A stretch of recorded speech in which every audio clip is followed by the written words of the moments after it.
¿Todos ya revisaron este artículo? Porque este artículo está tan subrayado. Yo lo subí así. Sí, profe. Mire, no. No tenía que haberlo subido así. Mire, hasta la nervioso. ¿Podemos hacer un quiz? Ay, profesor. Gustavo, gracias, Sería chévere, ¿no? Déjenos disfrutar la felicidad de Pues se ve chévere, pero no con quiz. Sí. Podríamos hacer un quiz de esto. Uy, no. no. Esa profe no puede explicar. Pero sí debería explicarlo. ¿Esas tablas? Dudas. Todas. Yo esto lo resuelvo la duda. No, profesor. Para explicársela a la Podría- se me va la clase explicándole tanto. Ah, entonces no Por es. eso pero es difícil. A ver, amigo. Pero sí va a preguntar en el parcial. No. Por Pues eso, sí, entonces, pero ¿por si qué se la no lo explica así. explica? Mire esta. Qué chévere. Una plaza. Una obra de arte. Siguiente. Y lo mejor de este artículo es que tiene un montón de tablas y figuras complementarias. Increíble. Qué tensión en eso. Oye, pero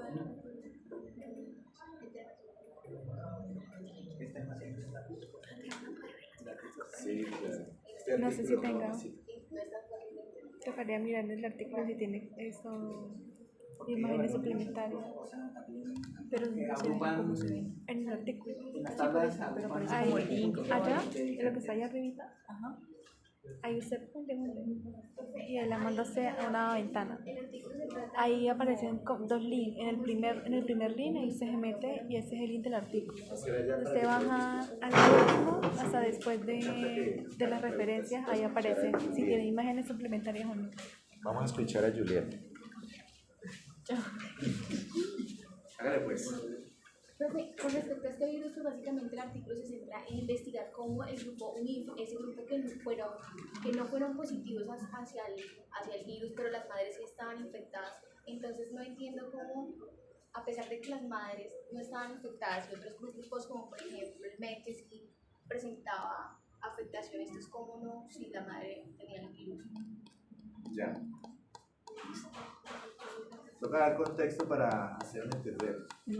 ¿Sí o no? Entonces resulta que esto es un experimento. Y ellos cogieron dos grupos de cerdas. A un grupo de cerdas las inocularon con el virus del PIRS. ¿Sí o no? Y a otros grupos de cerdas pues no las inocularon con el virus del PIRS. Más o menos me acuerdo del artículo. ¿Listo?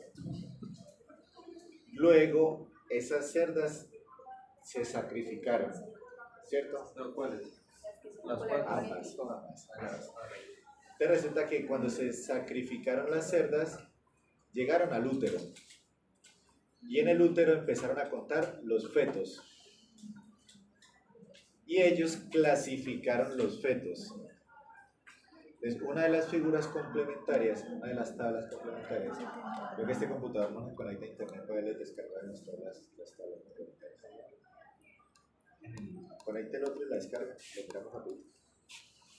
O sea que imagínense la vagina, bueno, la vulva, la vagina, el cuello, luego sigue el cuerpo y luego se desprenden los cuernos hasta llegar a los ovarios, ¿verdad? Entonces imagínense, en ese recorrido de los cuernos están los lechones.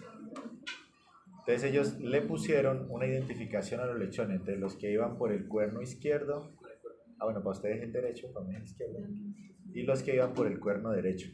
Y colocaron la posición entre lechón 1, cuerno izquierdo, lechón 2, cuerno izquierdo, lechón 3, izquierdo, 4, izquierdo, 5, izquierdo, hasta llegar a la punta del cuerno donde estaba el último lechón y así también por la derecha. ¿Listo? Así ellos los organizaron. Pero los lechones, ellos se encontraron que, siendo infectada la cerda de manera experimental, a la cerda le inocularon el virus. Encontraron que había lechones de esas cerdas infectadas que algunos no eran positivos para el virus, o sea, no se habían infectado. Habían otros que sí se habían infectado. Y habían otros que ellos lo llamaron MEC, que eran teñidos por meconio. Entonces, el meconio, ¿qué era el meconio, Julián? Eso, entonces, dentro de el útero, estando en la placenta, nadando en el líquido amniótico, el feto defeca. Y esa defecación del feto dentro de la placenta pues se llama meconio. Y ese meconio que tiene pigmentos biliares pues es capaz de pintar. Entonces ellos encontraron que habían fetos teñidos con meconio y los clasificaron como un grupo. ¿Listo? Entonces la pregunta de Juliet es, si la mamá fue infectada, ¿por qué había lechones que no eran positivos para el virus, que no se habían infectado? Y dentro del mismo útero había lechones que sí se habían infectado, que tenían cambios morfológicos o anatomopatológicos y tenían cambios en la placenta también. ¿Sí o no? ¿Puedo ver eso? Más o menos. Listo. Cambio el HDMI. ¿Controlas complementarias?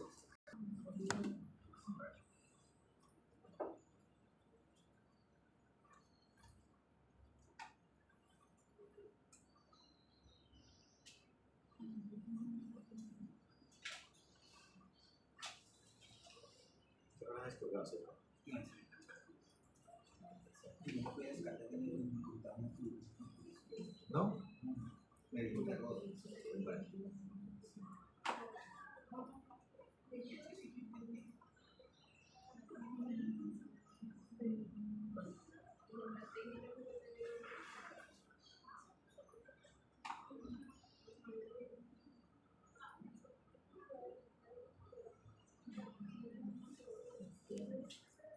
Tarea.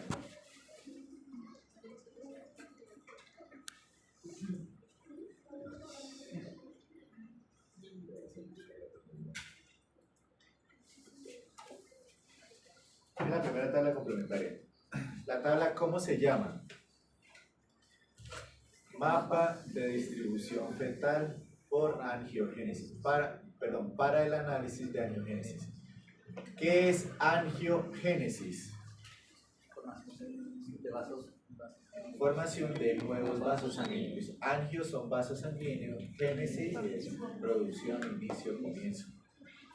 Entonces, análisis de angiogénesis. ¿Cómo se podría evaluar angiogénesis? Por medio de la medición de una citoquina, ¿listo? Que se llama factor de crecimiento endotelial vascular. VEG, no sé si las conoces. Factor de crecimiento endotelial vascular. Listo. Entonces, aquí tenemos la columna GILD, significa cerda. Es como la cerda primeriza, eso es GILD. ¿Listo?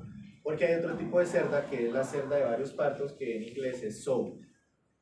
Entonces aquí tenemos la cerda. Entonces cada una de estas es una cerda diferente. ¿Cuántas cerdas eran?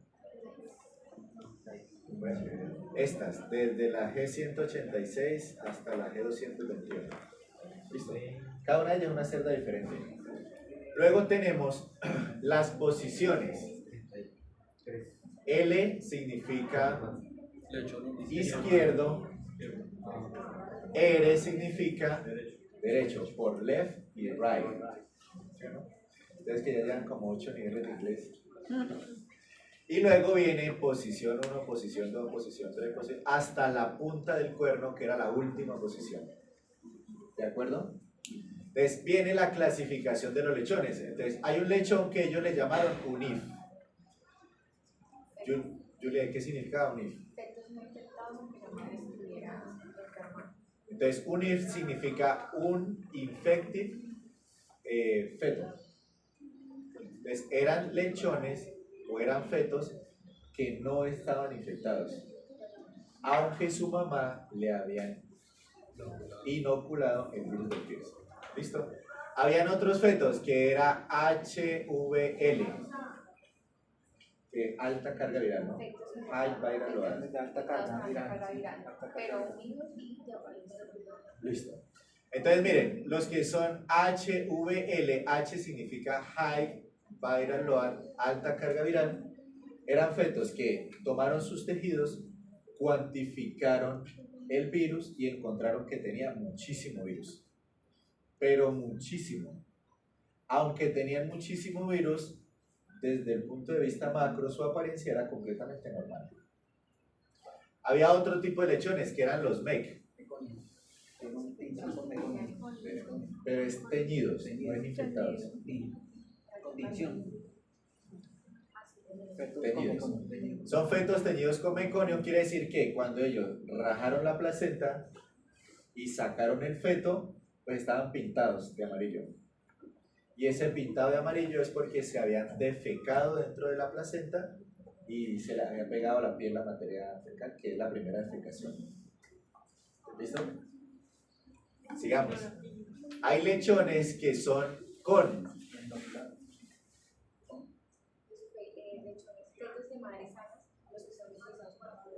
Correcto. Con significa control y era del otro grupo de cerdas que no se le inoculó. Yo les dije que habían dos grupos de cerdas, ¿no? Unas se habían inoculado y otras que no se habían inoculado con el virus.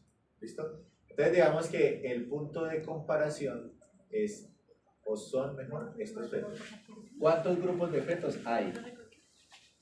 5. Es 1, 2, 3, 4. Ah, no. 1, 2, 3. Y HB, sí, 4, 2, 3, 4, 5. 4. No, 4. 2, 3, 4. 4. Hay 4, ellos los clasificaron como 4 tipos de lechones diferentes. ¿Listo? Ahora, por ejemplo, interpretemos esta tabla, miren. La cerda G185 en la posición 6 y 7 del cuerno izquierdo tenía lechones no infectados. ¿Listo? Aunque ella había sido infectada con el virus, ¿no? La cerda G187 en la posición 1 del cuerno izquierdo tenía un feto con altísima carga viral. En la posición 3 del cuerno izquierdo tenía feto teñido con meconio. Y en la posición 5. 1, 2, 3, 3. 3 del cuerno derecho tenía feto teñido con meconio. Ok, y por lo menos el espacio, ¿cómo lo podemos referenciar? ¿Cuál espacio? Por lo menos ese espacio en blanco, porque como habla de cerda, Ah, ya. como el número No. de... Estos espacios en blanco, es decir, la cerda, por ejemplo, ella no tenía 2 fetos. No, claro. Ella tenía eso- 14, por 11, eso. 10, ¿sí o no? Entonces, ¿qué pasa con los otros espacios de la cerda 186? Es que no había lechones en el espacio 1, 2, 3, 4, 5. ¿Habían o no habían? Sí habían. Lo que pasa es que esos fetos no fueron muestreados. Sí, por supuesto. Digamos que eso es lo que permite que el modelo estadístico, el diseño estadístico, pues permita analizar los datos. Si no, eso vuelve una locura. Entonces, les muestro esta tabla, muchachos, para contextualizarlos. ¿Cuáles eran los grupos de lechones y cuáles eran los tipos de cerdas?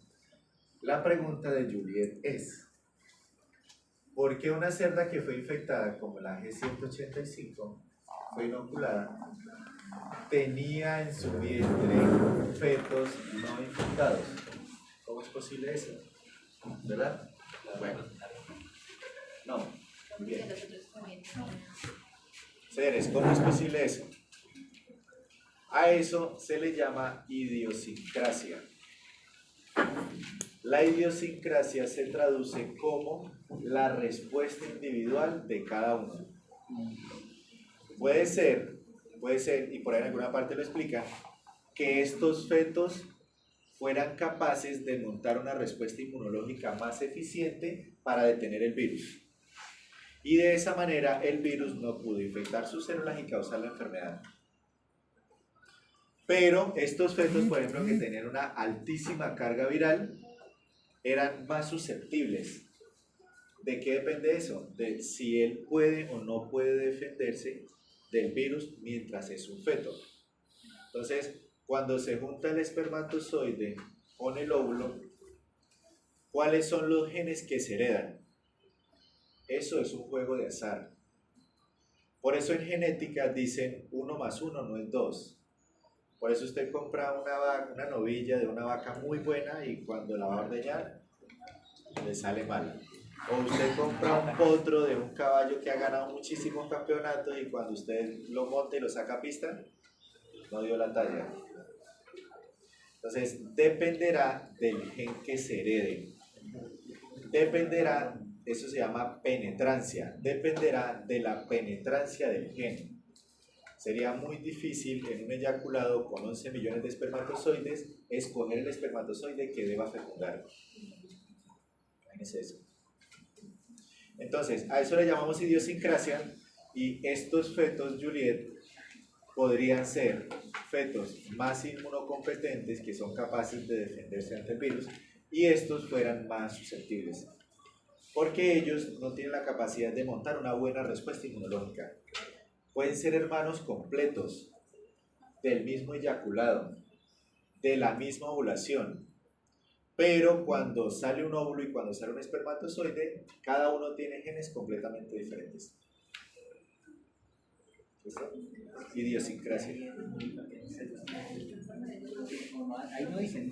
Sí, por supuesto que sí hay una predisposición, es decir, hay enfermedades, por ejemplo, que tienen predisposición racial. Hay enfermedades que tienen predisposición por sexo, que le da malas hembras que los machos, para los machos que las hembras. Dependerá siempre de los receptores para que el virus se manifieste, que una exprese más y que otra exprese menos. Profe, por ejemplo, un análisis de esos cerdos que son menos resistentes, o sea, son más resistentes, ¿no se podría evaluar? O sea, ¿en qué consiste? ¿Sabes si la extensión Sí, podía? sí. Pero extendámosle la pregunta. Rafael, ¿escuchó a Juliet? Duro para que te escuche, Rafael. O sea Dale, que pues. esos que tuvieron mayor resistencia, los que estamos hablando de los BID, de pronto, no sé, no habría un estudio que identifique que, o sea, sabemos que es por la idiosincrasia, pero algo que les permita de pronto evaluar y que a los otros que sí, o sea, como implementarlo para que sea menos, el virus pues llegue a afectar menos a otras poblaciones. Sí, ¿lo escuchó, Juliet? Sí, Juliet, se puede hacer, gracias por la pregunta, pero esos son ensayos netamente de tipo experimental. Digamos que trasladarlo a una escala comercial, a un tipo productivo, muy difícil porque tú tendrías que escoger el espermatozoide en cada eyaculado. Imagínate eso. Y un cerdo que en un eyaculado le entregan 300.000 millones de espermatozoides, ¿cómo haces tú para saber este sí, este no? Este tiene el gen, este no lo tiene. ¿Sí? Ahora, trasládalo, Juliet, a la cerda. Una cerda por cada ovulación te puede entregar más o menos 36 a 40 óvulos, más o menos.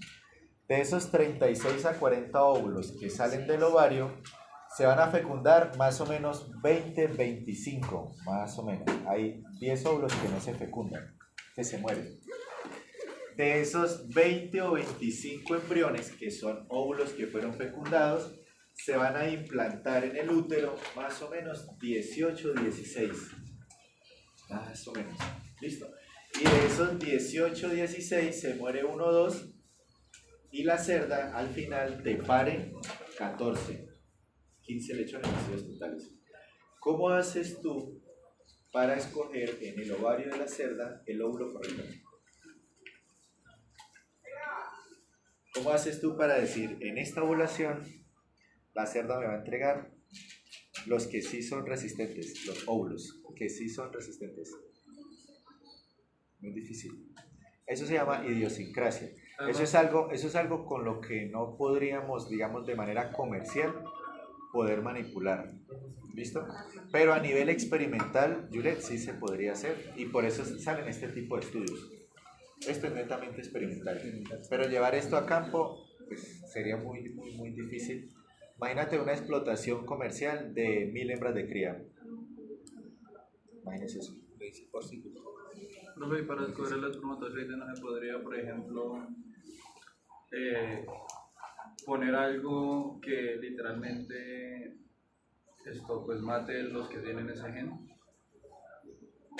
No, pues tendría que proponerlo cómo podría ser, ¿verdad? Yo en este momento no lo sé. No, Porque yo me lo imagino pues de una forma muy loca, pero pues, sí, no sé porque es que si digamos, todos tienen los mismos genes, ¿sí? Pero puede ser que el espermatozoide tenga el gen, pero esté silenciado. Es decir, que no se exprese. Es hijo de este berraco y es hijo de esta cerda. Y cuando le hacen la secuenciación del ADN, él tiene el gen, pero el gen está metilado y no se expresa. entonces el animal es más susceptible, por ejemplo. ¿Listo? Sin embargo, voy a terminar mi respuesta ¿Cómo para le fue en Juliet. patología? ¿Cómo le fue en patología? Sin embargo, les voy a decir que comercialmente hay una empresa en el mundo que ha logrado hacer edición genética del cerdo para producir animales que son resistentes al PIRS. Esa es la casa comercial, PIC. Como son animales genéticamente modificados, todavía no se les ha permitido comercializar esos animales para consumo humano. Es decir, ellos tienen la patente, pero todavía no se puede comercializar. Entonces, ¿cómo hicieron ellos para hacer un cerdo que sea resistente al virus del PIRS? ¿Cómo se imaginan ustedes que puede hacer eso? Imagínense que el virus del PIRS es el virus que causa la enfermedad del síndrome respiratorio y reproductivo porcino, y es la enfermedad que a nivel mundial mayores pérdidas económicas produce en toda la porcicultura. O sea, eso es bárbaro. Nosotros tenemos PIRS en Colombia. ¿Listo? Una opción, ¿Cómo podría hacerse un cerdo que sea resistente al virus del PIRS? una opción es como usted hablaba de los cocodrilos que tienen las salmonelas, que van evolucionando. Esa podría ser una opción, ¿no? Es decir, que aprenda a convivir con él y se defienda de él. No, no es la forma. Entonces yo le voy a preguntar a Juliet. Si me hizo la pregunta. Juliet, ¿a ti te puede dar síndrome respiratorio reproductivo porcino? A ti. Su merced. Si usted como veterinaria entra a una granja porcícola donde hay un brote de PIRS y se están muriendo los lechones de enfermedad respiratoria y abortos por doquier y todo eso, su merced entra allá y usted inhala el virus del PIRS, ¿a usted le da PIRS? ¿Sí o no? No. A Juliet no le puede dar PIRS, muchachos. ¿Por qué a Juliet no le da PIRS? ¿Por qué? ¿Cómo, Miguel? Correcto. A Juliet nunca jamás en la vida le va a dar PIRS porque ella no tiene el receptor en el que el virus caza. Para cambiar el receptor. Ella es una especie completamente diferente, por lo tanto no tiene el receptor. Usted puede estar en un lugar y nunca va a dar PIRS. Usted nunca más en la vida le va a dar PIRS. Probablemente. Lo que pasa es que el virus, aunque entre a su sistema respiratorio y llegue a su pulmón, aunque entre a su sistema digestivo, nunca jamás va a encontrar un receptor donde se pueda unir. Como no se puede unir, nunca jamás va a poder infectar una célula. Como no puede infectar una célula, nunca jamás va a causar enfermedad. Lo que sí hace una enfermedad zoonótica. Lo que sí hace una enfermedad zoonótica, por supuesto que sí. En este caso, la enfermedad del PIRS no es una enfermedad zoonótica. ¿Listo? Entonces, ¿qué hizo PIC? ¿Se los hace? Ellos estudiaron el receptor, estudiaron el gen que codifica para producir ese receptor y lo cambiaron. Eso debe ser compatible. Entonces, resulta que el receptor sobre la célula del cerdo cumple una función biológica. Les voy a poner un ejemplo como para hacerme entender. El receptor a la célula le permite respirar. ¿Qué pasaría si usted silencia el gen y la célula no puede producir el receptor? ¿Qué le pasa a la célula? Pues se muere porque no puede respirar. Por poner un ejemplo, ¿listo? Es el receptor de la célula del cerdo cumple una función muy específica y usted no lo puede quitar, porque si no se queda sin esa función y literal es como si fuera a respirar. Y entonces, Ahí es donde está la patente y el meollo del asunto. ¿Cómo hicieron ellos para reemplazar un receptor que es un receptor demasiado importante dentro de las células porque desencadena una cascada de vida intracelular que cumple funciones vitales? ¿Cómo hizo esa gente para cambiar el receptor y colocar otro diferente?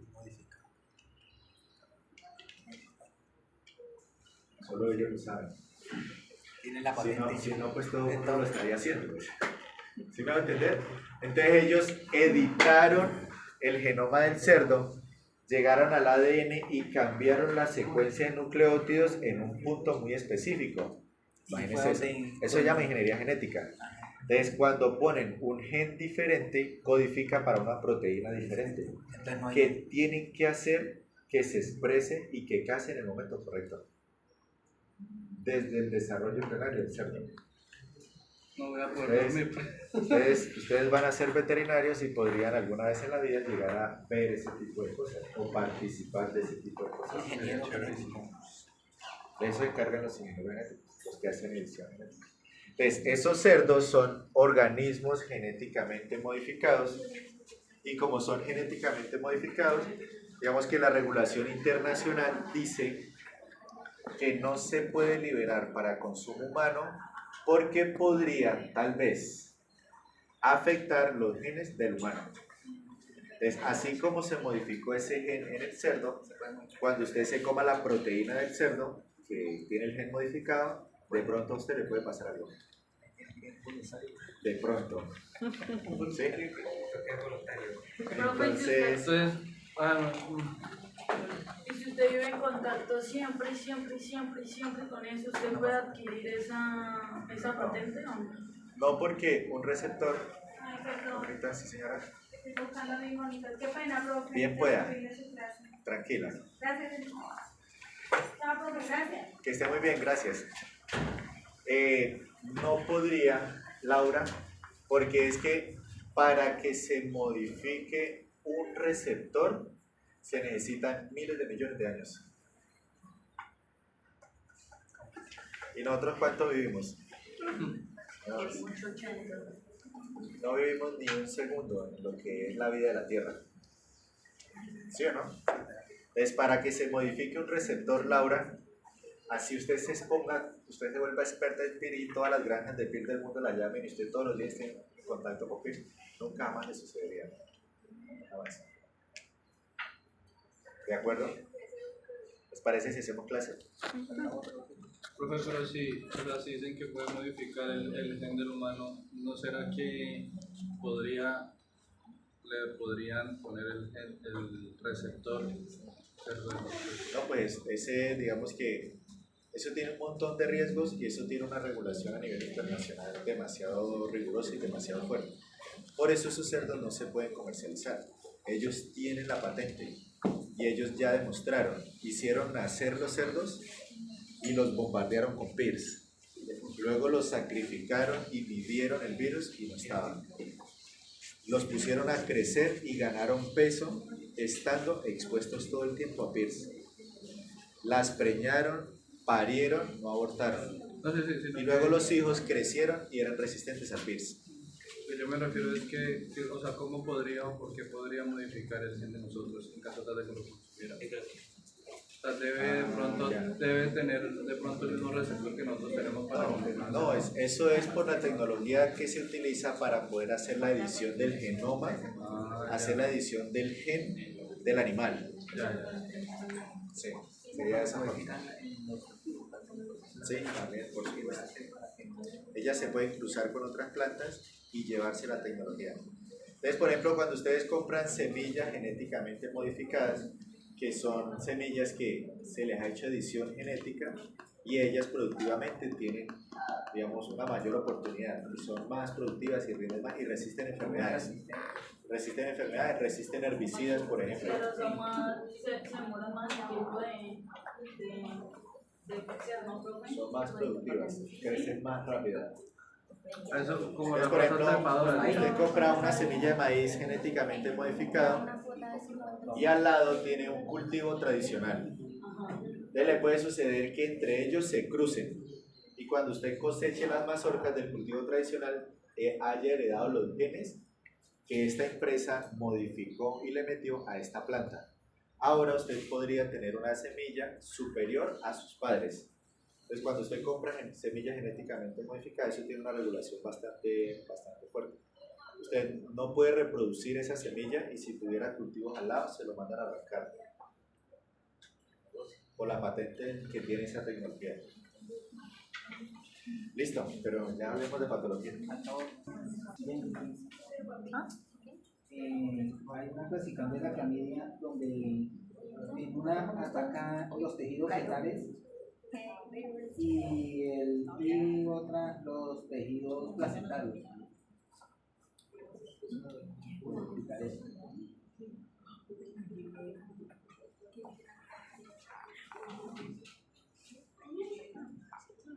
Esa, sí.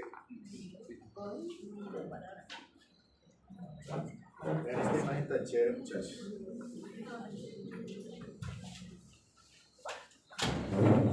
Pero que me hacen esa. Vamos a ver si les puedo responder. Vamos a ver. ¿Cómo deberían hacer ustedes para leer este tipo de figuras? Recomendaciones prácticas. Primero, título de la figura. En el título de la figura está tal vez la mayoría de la información que usted debería sacarle a estas figuras. ¿Listo? ¿Cuál es el título de la figura? Cuantificación de clamidia psittacea. Dice carga de PCR en tiempo real expresada en copias de genes por microlitro. Hasta ahí, ¿me siguen? ¿O estamos perdidos? Perdidos. Bueno, entonces dice, cuantificación. ¿Qué es cuantificar? Contar. 1, 2, 3, 4, 5, 6, 7. Eso es cuantificar, ¿verdad? Vamos bien. No vamos tan perdidos. Dice, de clamidia psittacea. Nelson, ¿quién es clamidia psittacea? Nelson, duro. El agente etiológico. Sí, pero denme más información, pues. Si usted leyó el artículo en el primer párrafo, primera línea de texto, ahí está. Lea la introducción, los primeros 2 renglones, por favor.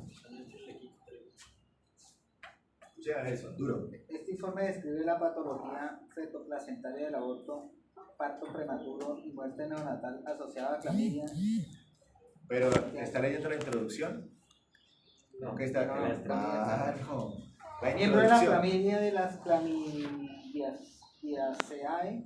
Clamidiaceae. Clamidiaceae, Clamidiaceae. Clamidiaceae. Gracias. Es un patógeno intracelular obligado gram negativo. Punto. Bacteria. Listo. ¿Quién es clamidia psittacea? Una bacteria. Gram negativa. Hay gram positivas y gram negativas. Después ahondamos en eso. Gram negativa.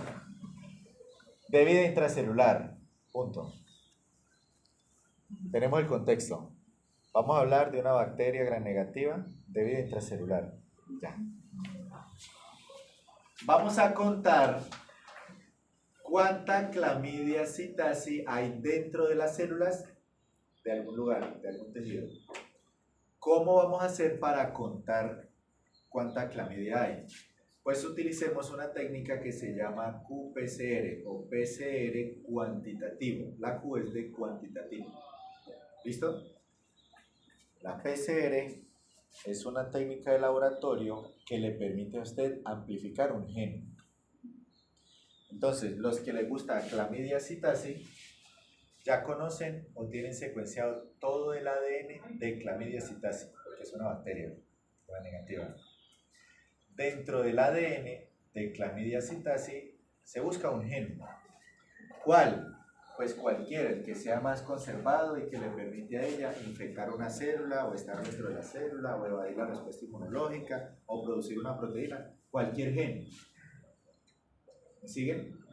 Ahora, yo le pregunto por ejemplo a Juan, ¿qué es un gen? Es la información. Sí, eso le pregunté. Información genética que da un carácter. Información genética que da un carácter. Bueno, pues, más o menos. ¿Qué dice Santiago? Información genética de la bacteria o de Pero dígalo sin decir información genética. la bacteria. Obvio. Complemente va la respuesta, ¿verdad? ¿No? Rafael, ¿qué es un gen?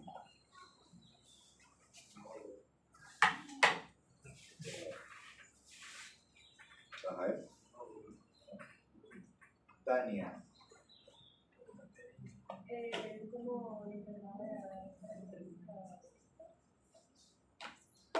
¿quién es el encargado de dar características físicas? Leandro. Vamos a ver la clase en esto. Vamos a ver el capítulo por vista. ¿Qué? Nos dan las diapositivas, claro. Leandro. ¿Está el libro? Información genética. Información genética hereditaria. La unidad funcional. Duro. La unidad funcional que transmite sí, la que da la herencia o la información. Unidad funcional que da la herencia. Sí. No lo sé, Rick. Suena falso. Sí, yo les voy a decir que es un gen que avanza, de verdad. Un gen es una secuencia de pares de bases nitrogenadas que codifica para una proteína. Ya. ¿Qué es una secuencia de pares de bases nitrogenadas? Adenina, adenina, adenina, timina, timina, citosina, guanina, adenina, timina, citosina, citosina, citosina, citosina, adenina, timina. Eso es una secuencia de pares de bases nitrogenadas. Ahora, esta secuencia es la receta para producir una proteína. Ahora, esa proteína, como lo dice Catherine, es una característica. Color del pelo, color de los ojos, si tiene o no tiene cuernos, si tiene o no tiene cola, si tiene o no tiene lo que sea. Todas esas son características y están determinadas por lo que diga esta receta. ¿Listo? Entonces, la PCR es una técnica de laboratorio que me permite hacer muchas copias de un gen. Entonces, yo voy a ir a la placenta de una yegua que abortó, ¿sí? Yo voy a ir a la placenta y cojo un pedacito de tejido. Pero en ese tejido hay un universo de genes.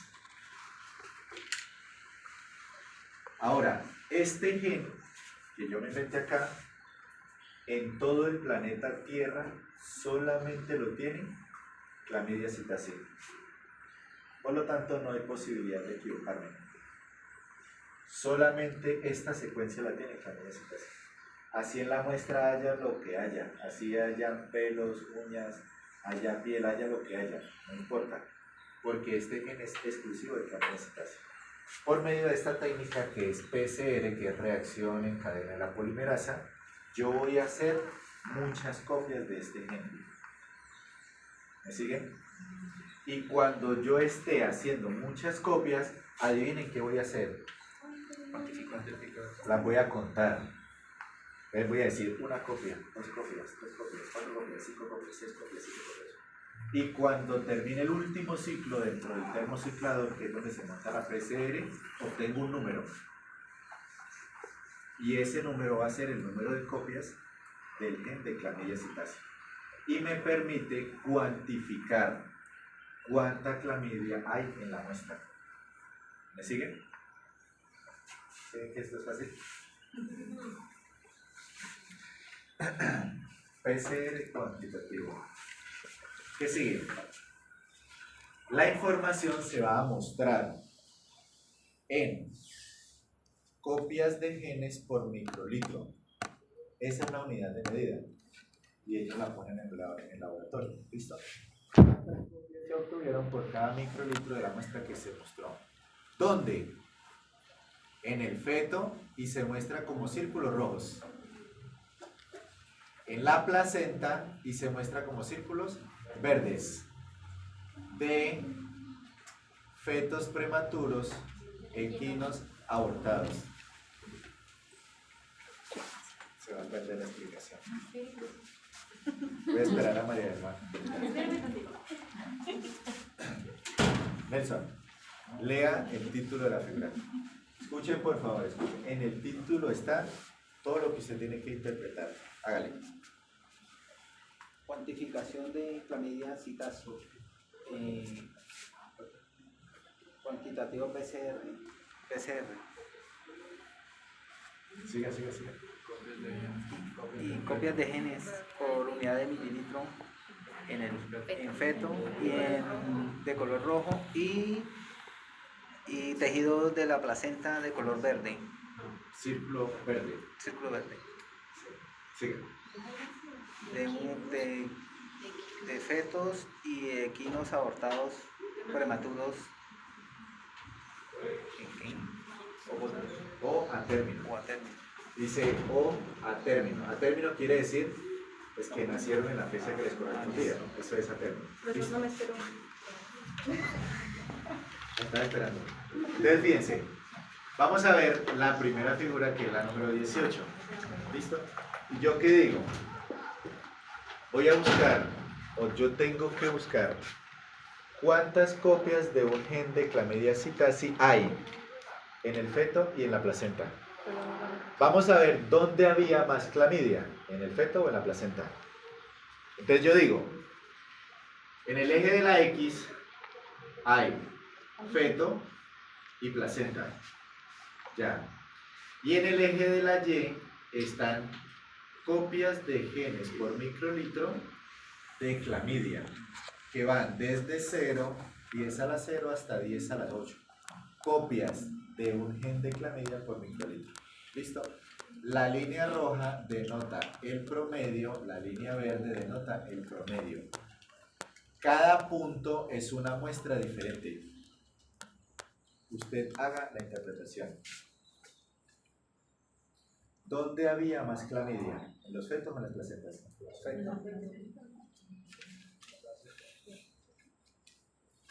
En la placenta, en los fetos. Vamos a hacerlo por votación. Levante la mano las personas que ven que había más clamidia en el feto.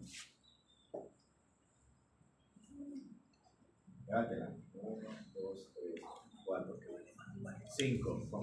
Listo. Ahora, levante la mano las personas que dicen que había más clamidia en la placenta. 1, 2, 3, 4, 5. Quedaron empatados. 6, 7.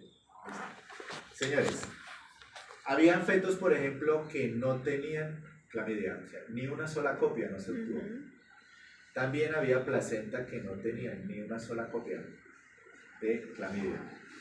Habían fetos, por ejemplo, que tenían casi 10 a las 7 copias del gen de clamidia, y había placentas también. Pero aquí ustedes pueden comparar las medias, los promedios. En promedio, los fetos tenían 10 a la 25 copias del gen por microlitro. Las placentas tenían en promedio 10 a la 5 copias del gen por microlitro. Y arriba le ponen un corchete gigantesco y le dicen, si yo comparo esto con esto, tengo un error menor al 0,05. Quiere decir que hay diferencias estadísticamente significativas. Quiere decir que la cantidad de clamidia que hay en la placenta es muy superior, es exageradamente grande, es muy diferente, superior, comparado con la cantidad de clamidia que hay en los tejidos fetales. ¡Tarán! Y esa es la explicación de la figura. ¿Fácil o difícil? Ahí sí explicado. Listo. Vamos a traducir una más para ver qué es la 19, y yo les voy a dejar de tarea la 20. Los números 19 que son. Los números de las figuras, figura 18, figura 19, figura 20. ¿Listo? Bueno, seguimos. Pues esto fue evaluado en 27, ¿no? 27. Si los contáramos, ¿será que hay 27? ¿Será que hay más? Tienen que haber 27. Tienen que haber. Listo, sigamos. Luego dice, el promedio de la carga fue estadísticamente significativo o estadísticamente mayor por el valor de P menor a 0,05 en pools de tejidos de placentas. Había más carga de clamidia en la placenta comparado con la clamidia en el feto. ¿Me sigue? Dice, comparado con el tejido fetal. Listo, figura 18, terminamos. Ahora sigamos con la figura 19. En tejidos individuales. Dice, en los tejidos individuales se tomaron 4 muestras. N es igual a 4. En los tejidos individuales se tomaron 4 muestras y se expresan en la figura 19. Vamos a ver qué es esa vaina. Dice, la carga fue generalmente mayor o demasiado alta o más alta en el pulmón señalado de color rojo, seguido por el líquido amniótico. Puntos rojos. Tiene razón, punto rojo. Punto rojo es pulmón. Punto verde es El líquido líquido amniótico. Luego dice cordón umbilical, triángulo verde, corioalantoide, rombo verde, hígado, cuadro rojo, vaso, triángulo rojo, timo, rombo rojo. Ahí rombo verde. ¿Sí o no? Pero la variación. Entonces, ¿ellos qué hicieron? Pues tomaron muestra de pulmón, de líquido amniótico, de cordón umbilical, de coriolantoides, que es de la placenta, porque es la unión de las membranas fetales con las membranas maternas, el coriolantoides.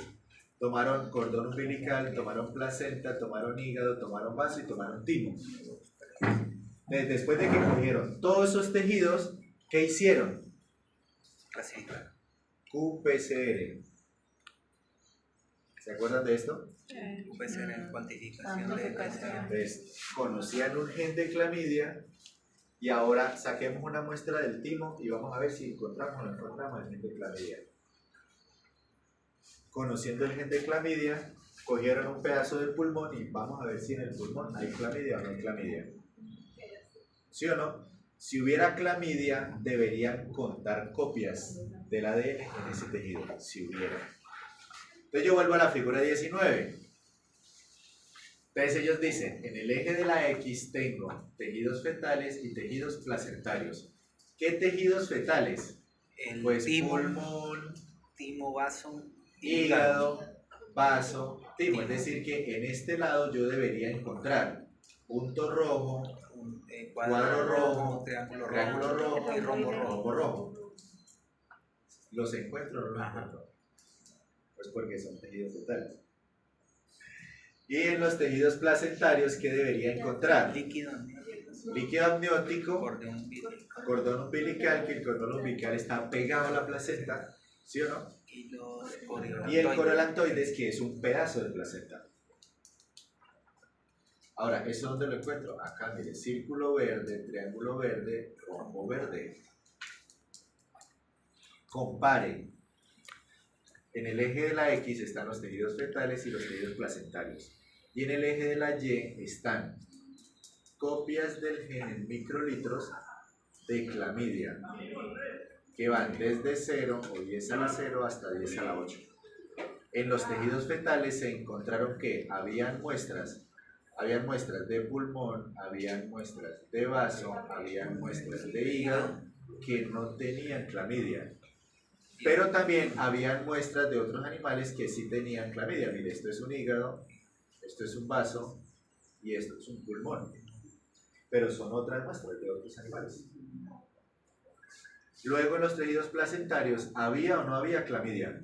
También. Sí había. En los tejidos fetales, ¿había o no había clamidia? Sí. Sí había. Ahora, ¿hay diferencias estadísticamente significativas? Sí. No. No. ¿Por qué no? Porque en la figura no le dice que el P sea menor a 0,05. Dice que es igual a 0,05. Como es mayor a 0,05, no hay diferencia estadísticamente significativa. Quiere decir que la cantidad de clamidia que ellos encontraron en el pulmón, en el líquido amniótico, en el cordón umbilical, en la placenta, en el hígado, en el vaso, en el timo, era muy similar. Eso quiere decir, no hay diferencia estadísticamente significativa.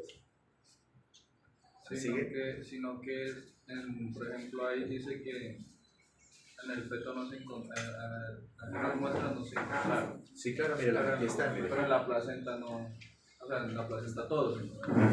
Sí, pero cuando compara esta cantidad de copias con esta cantidad de copias, estadísticamente hablando, son muy similares. Los valores están muy cerca, por eso no tiene valor de P. ¿Sí o no? ¿Qué más dice? Dice, pero las variaciones no fueron estadísticamente significativas. Dice, medias no mostradas. Ah, aquí no me pusieron la barrita roja y no me pusieron la barrita verde. Yo les dije que eso era el promedio. Y aquí, ¿qué dice? Mire, se me perdió. Aquí, medias no mostradas. Y el valor de P fue de 0,07. Para que haya diferencias estadísticamente significativas, el valor de P tiene que ser menor o igual a 0,05. Ahí hay diferencias significativas. Pero ¿de cuánto fue el valor de P acá? Mayor a 0,05. No hay diferencias. La cantidad de clamidia en los tejidos fetales y en los tejidos placentarios era igual. La misma cantidad. Y así